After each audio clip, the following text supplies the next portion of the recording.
apa? Maka pendidikan Islam itu sekali lagi dipengaruhi oleh si guru, termasuk konsep di mana dia berada. Apa kebutuhan orang Amerika berbeda dengan kebutuhan orang Indonesia hari ini? Di Amerika butuh itu mengembangkan bagaimana teknologi itu bisa menembus ke angka luar. Di Indonesia pendidikan Islam itu harus kebutuhan perut, kebutuhan keindonesiaan, maka dipengaruhi oleh lingkungan. Oke. Nah, ini baru membahas tentang dasar dan tujuan saja, belum yang lain. Jadi poinnya adalah pendidikan itu sebagai sebuah sistem, baru membicarakan tentang dasar dan tujuan, belum pendidik, belum kurikulum. Jangan sederhana membicarakan kurikulum pendidikan Islam. Dibicarakan sederhana kurikulum, jadi kurikulum. Apa kurikulum? Bicara kurikulum, bicara kurikulum. Harus serius bicara kurikulum. Sebab di situ jantung. Pendidikan Islam, di situ jantung. Mengapa hari ini kurikulum sangat berbeda? Kurikulum itu selalu diubah. Kurikulum itu selalu, kurikulum itu harus menjawab kebutuhan hari ini. Dan kurikulum itu harus membicarakan umat ke depan ini seperti apa. Road to culture. Harus bisa menjawab tantangan masa depan. Pertanyaan, apakah tantangan orang Islam itu ke depan itu apa? Jangan itu aja, statis itu. Wudhu cukup air 2 kula. Dari sejak dulu 2 kula. Apa itu 2 kula? Orang sekarang sudah tercemar air itu. Bagaimana sublimasi air? Bagaimana kalau air sudah tidak bisa terkendali? Tetap harus 2 kula. Tidak maju-maju, 2 kula. Gimana itu? Wudhu dengan air 1 gelas? Bisa enggak? Oh, harus 2 kula. Padahal itu pemahaman. Ya. Anak-anakku, sholat itu kalau mau dijama dan dikosor harus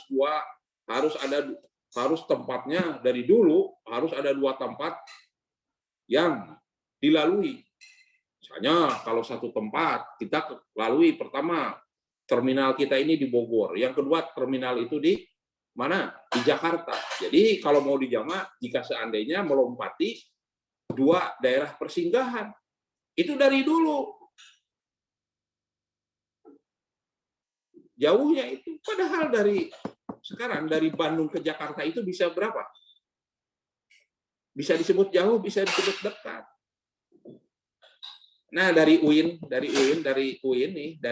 misalnya akan kuliah kemana? Ini ke Cimahi, jauhnya tidak sekian kilo.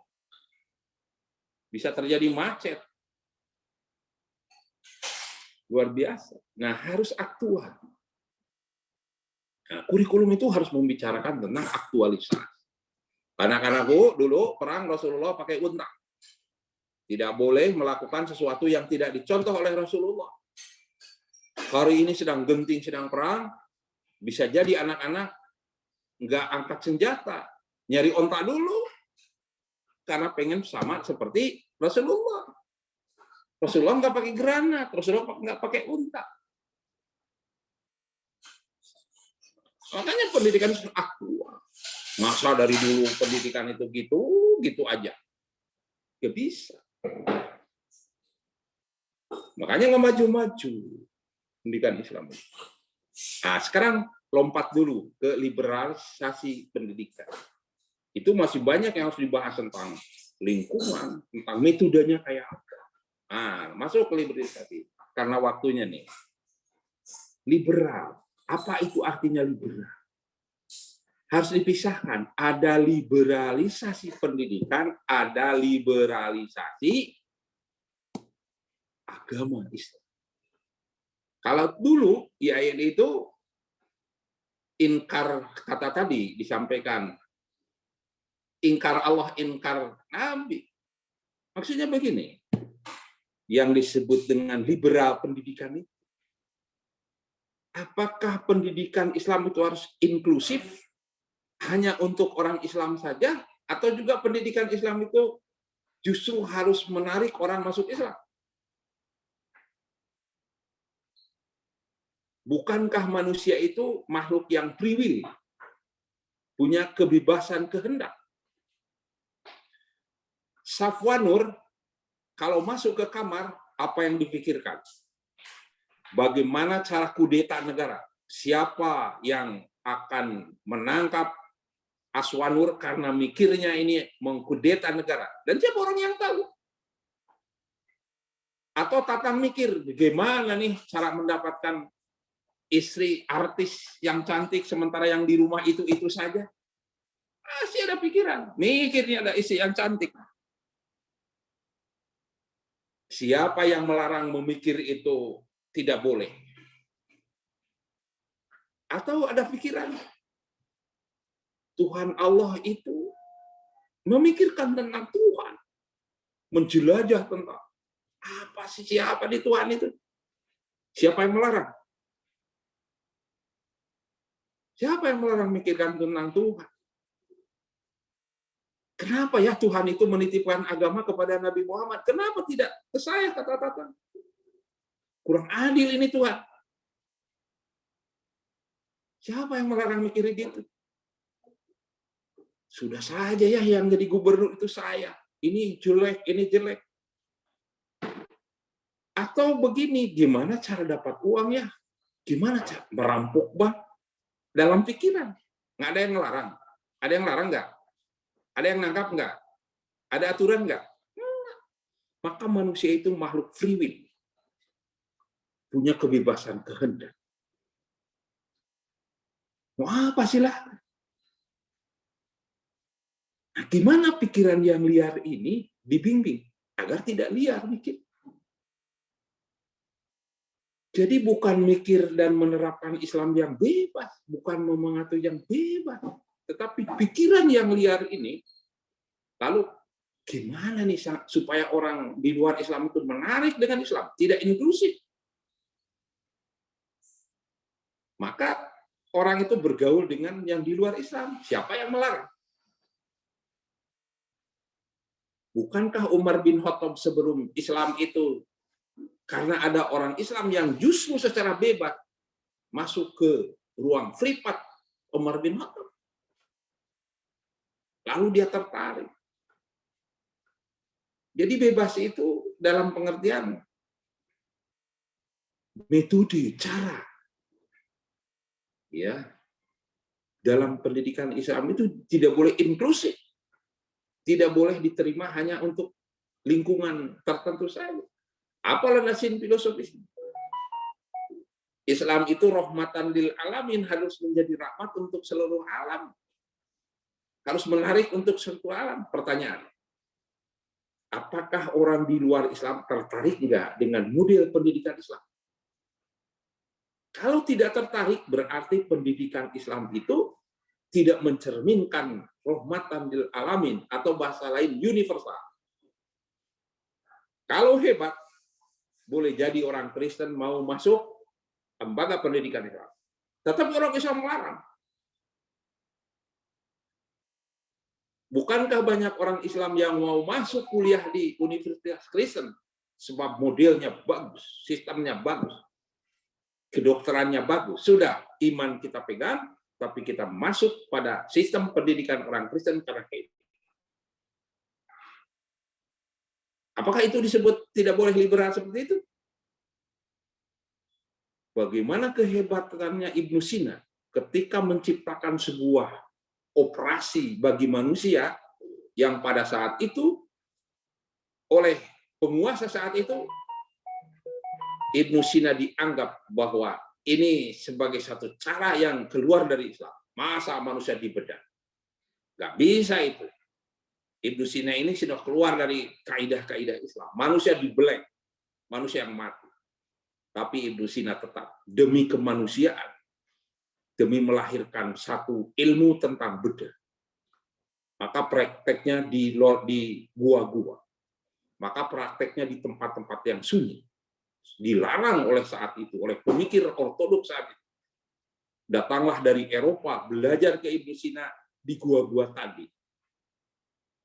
Cara Ibnu Sina membedah manusia. Akhirnya sumbangsih Ibnu Sina sampai sekarang ada operasi jantung.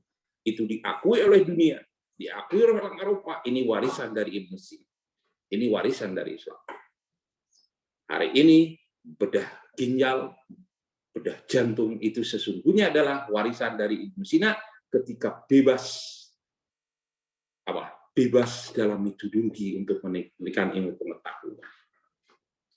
Umat Islam nggak boleh, nggak boleh ini, Islam tidak akan maju.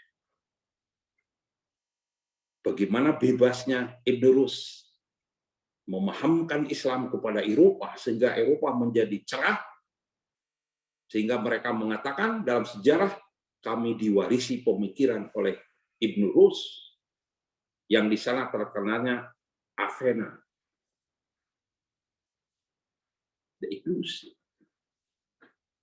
Ini coba dibedah di dunia akademik.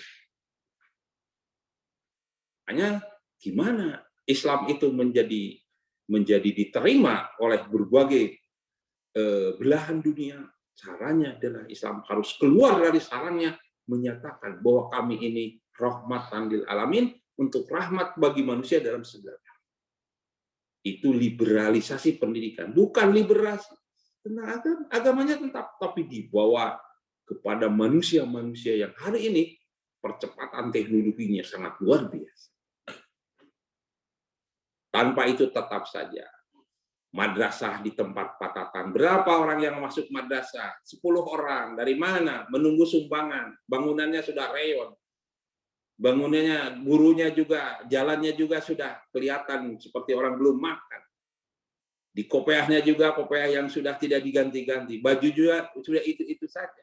Lalu tampilan, datang lagi orang yang sekolahnya dari sekolah bukan Islam, tampilannya hebat, keren, bajunya keren, pakai motor yang keren, bangunnya keren, sistemnya keren. Milih mana secara manusiawi? Milih sekolah di tempatnya yang Patatan sekolahnya 10 orang atau orang keren? Manusiawi, milih di sini. Yang salah siapa? Di sini mah ikhlas, lillahi ta'ala, beramal, lillahi ta'ala, untuk umat. Memangnya Tuhan itu tidak menyuruh hebat? Memangnya Tuhan itu tidak menyuruh kaya? Tuhan itu menyuruh. Kalian hidup harus indah. Innallaha yuhibbul jamal. Kami ini hebat. Harus indah. Membangun harus indah. Berpakaian harus indah. Lingkungan harus indah. Aku ini, kata Tuhan itu, yuhibbul jamal. Senang pada indah. Jadi, kalau orang yang tidak indah, dia musyrik dalam keindahan. Dia musyrik ke Tuhan.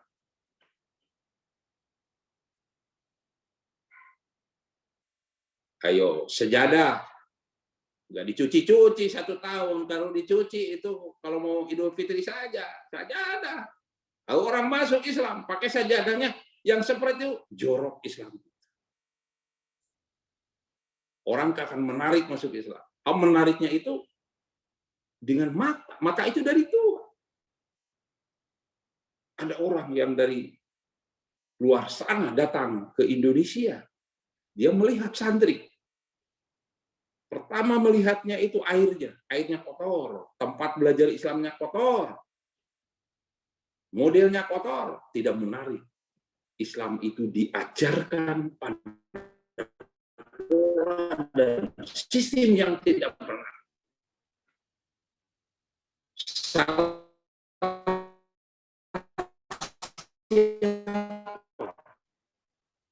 Salah dibawa oleh orang kampung. Oleh lebek, tahu lebek? Kayak Patatan, lebek. Bahwa Islam itu kayak lebek. Beda kalau bahwa Islam gayanya dengan gaya modern, kan? Wah, saya menarik dengan Islam. Maka orang muncul sekarang. Jangan dipandang Islam itu mahal, lembagannya berlomba-lomba dengan hebat. Modelnya dengan hebat. Hasilnya, produknya dengan hebat. Karena kurikulumnya hebat. Banyak orang yang mau masuk, saya menarik dengan sekolah ini. Pesertanya tidak tanggung-tanggung. Berapapun akan bayar. Dan mahal. Sah-sah saja. Itu dari akibat pemikir yang liberal tadi. Jadi umat Islam itu harus dibuka wawasannya. Lihat sekolah di kampung-kampung, lihat madrasah-madrasah, nggak maju-maju. Oh, alasannya ekonomi. Oh, alasannya iya iyalah.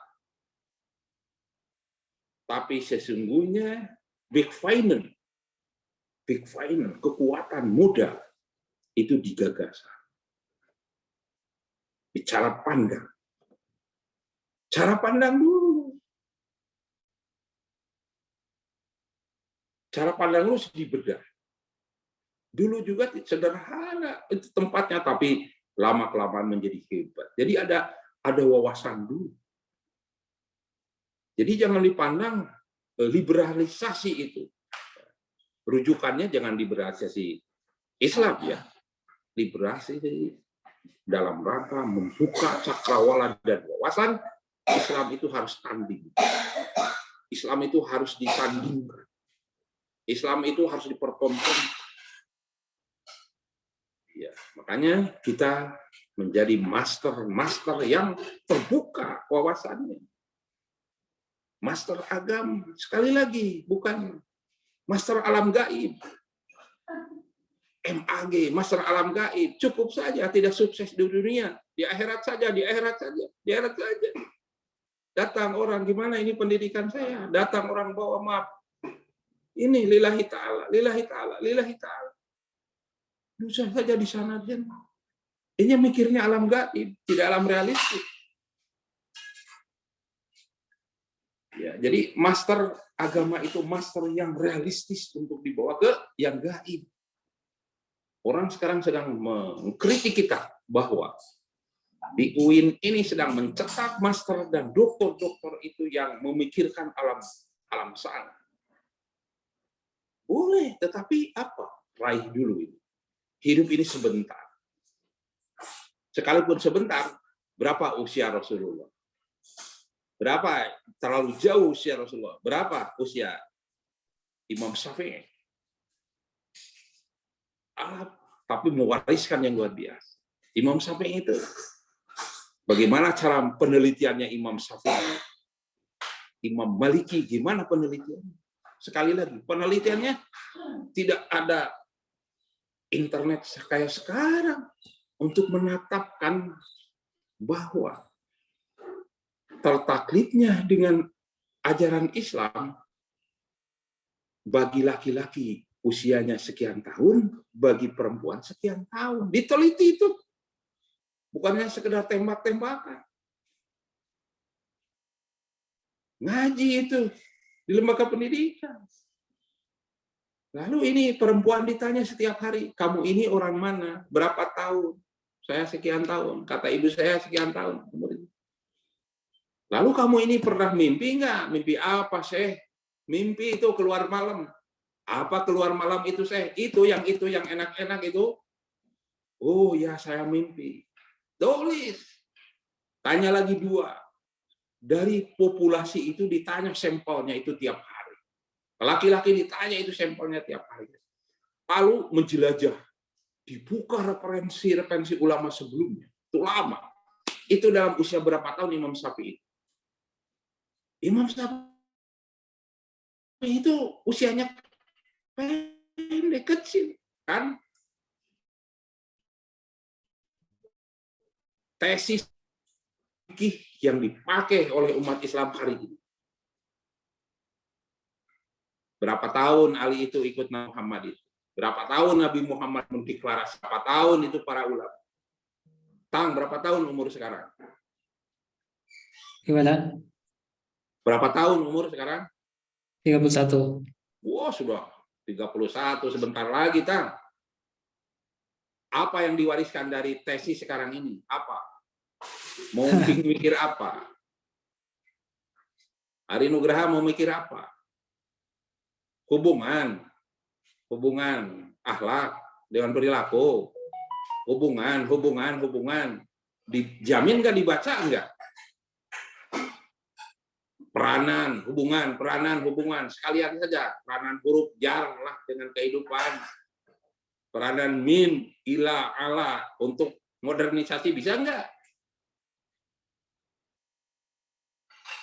Gimana hubungan antara mad tobi'i dengan mad badal sekalian itu untuk menjawab tentang teknologi hari ini.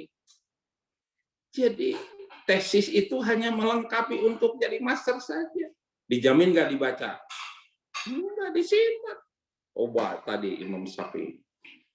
Pertanyaan kalau Bapak gimana? Bapak membuat tesis buku sekarang sudah dibaca banyak orang. Ya sekalipun tidak terlalu banyak seperti Imam itu. Tapi minimal oleh mahasiswa. Jadi terbukalah wahai para calon master pikiran. Bacalah Iqra hari ini apa yang dibutuhkan. Baca lembaga-lembaga yang ada. Liberal bukan. Umat itu kalian menuntut kita untuk memformat ulang tentang pendidikan Islam itu yang bagus. Itu provokator dari dosen. Ya, untuk membuka, membedah. Sama Bapak juga ke S3 itu. Kalian itu menjadi doktor untuk pendidikan Islam. Harus ada lebihnya itu. Dari S1, apalagi S2. Oke? Oke, gitu. Nah, mau apa lagi sih kalau tidak bisa kalau tidak bisa diprovokasi, mau apa lagi? Harus diprovokasi oleh siapa? Ya, bangkit, Kom, Pak Adil, Kom, jangan tidur mulu, jangan kuliah hanya sebatas untuk jadi master, jangan. Ya, ini sudah disampaikan nih. Oke, tutup Tang, silakan Tang. Iya. Tutup aja pertemuan ini. Ya, terima kasih Bapak atas masukannya dan luar biasa banget nih hari ini. Insyaallah. Untuk lebih lebih berkah dan manfaat lebih ini keilmuan kita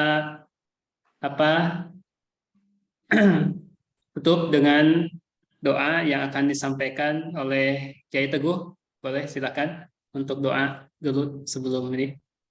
Kiai Teguh. Silakan doa. Menghilang Pak Teguhnya. Ustaz, silakan. Ada. Silakan. Yes.